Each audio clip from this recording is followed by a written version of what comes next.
a normal life. And you do all the normal things you would do.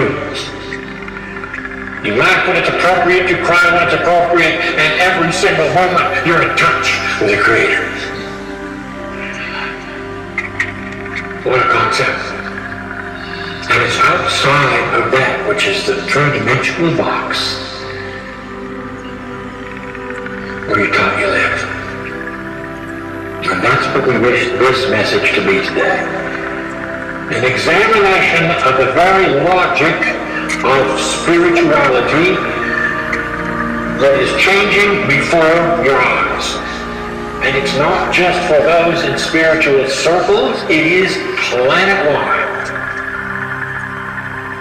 And it's an evidentiary indication of provable change. In other words, you can see it all around you. And it's time for you to understand some of what you're looking at. It's puzzling to many. Let us first decide to define Kryon. In a way I have not done before, so you'll get the energy of the kinds of reality we want you to hear. I am Kryon of Magnetic Service. And to a human being, this means many things. You've got a male angel coming to see you. Of course, that is inappropriate. There is no gender on the other side of the veil. And so where does the male come from? It comes from that voice which you hear, which is on 3D, a male gender. Do you see how you would then project it onto the entity? I am not a he. I am not a she. I am that I am. I am not a he. I am not a she.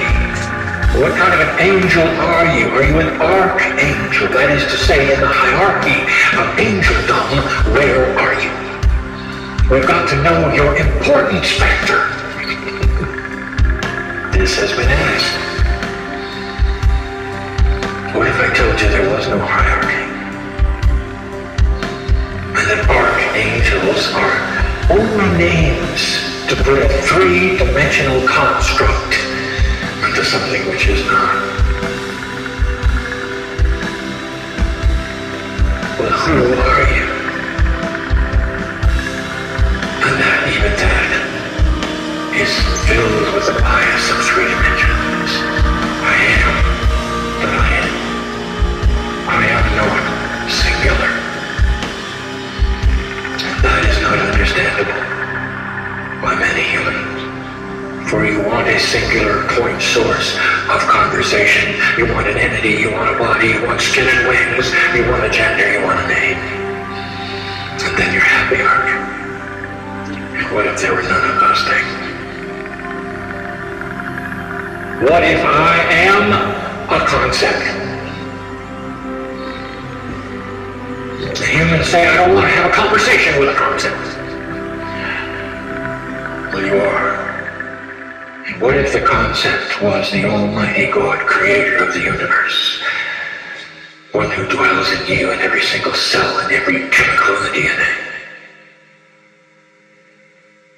A quantum experience this is, me to you, in the third language we speak, apart from that which you are hearing in 3D. And there are those who say, I still don't understand who is speaking. Let me give it to you another way. Humans understand love. The profound love between mother and child. Love that a human has for a human. The love of God for humanity. The love of humanity for God. And I ask you this, is it singular? Does it have skin and wings and a name? That is apart from the concept of love. And you say, it is not. And yet I say to you, it is common to humanity. It is something you understand and you feel. It is an emotion that is common to every single day of life. And you celebrate it. And you're not unhappy you can't speak to it. For it is larger to you, is it not, than a singular entity. In fact, love goes far beyond anything that is singular in the universe. The very corners of space that you cannot see filled with love of that which is the creative energy. The space between the nucleus and the electron haze, packed with that which is universal love. You call it what you want, it is a concept, it is I who speaks to you, and I am love. And the masters who stood before you in the ancient days claimed the same moniker. And they said, I am love, and this is my voice. And even still, you will not understand such a thing. The very words, where are you from, is filled with a three-dimensional bias for I am that I am. I exist in the center of all that is in your biology, for I am the creative energy, and Kryon is part of the whole. And still you want to segment it, do you not? You wish to create a chart of importance, do you not? And your brain cries out for a box to put me in. And that's what I want to talk to you about today. For just as you cannot define Kryon as a singular entity, but rather as a concept of the Creator, I tell you that human nature has trouble with concepts that cannot be put in 2D.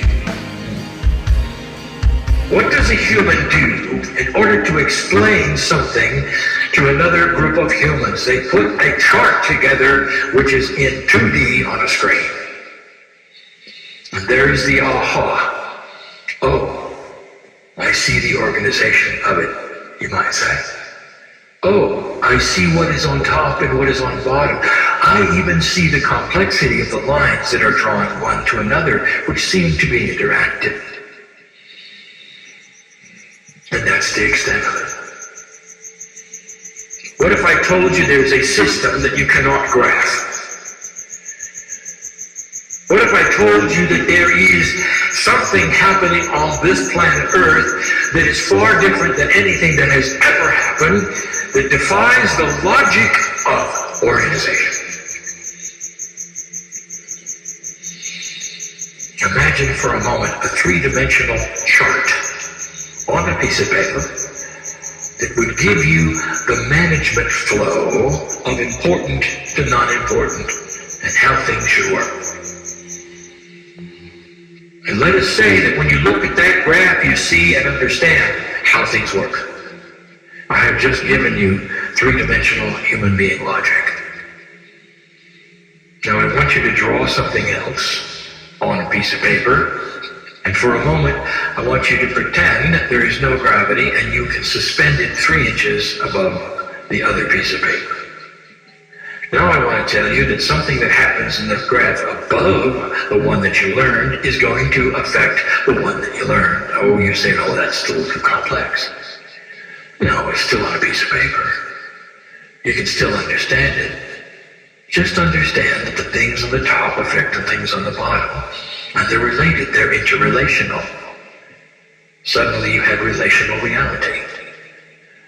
So the chart on the bottom is not the only chart. Now I'm going to get complicated. In your spare time, I want you to draw 7 more billion charts. And I want you to put them all in a row, in a stack. In a line if you want to. I want you to mix them up. I don't care how you put them. But I want you to know that what one happens in one happens in them all. And you have a relational relationship that is quantum.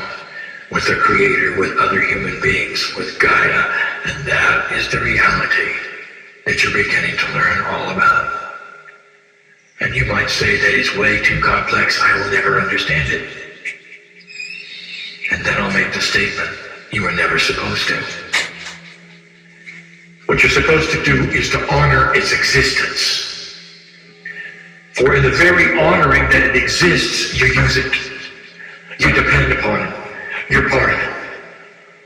And the fact that you cannot visualize it to see where something goes and the order it is presented and the hierarchy of importance is meaningless. You don't have to know that.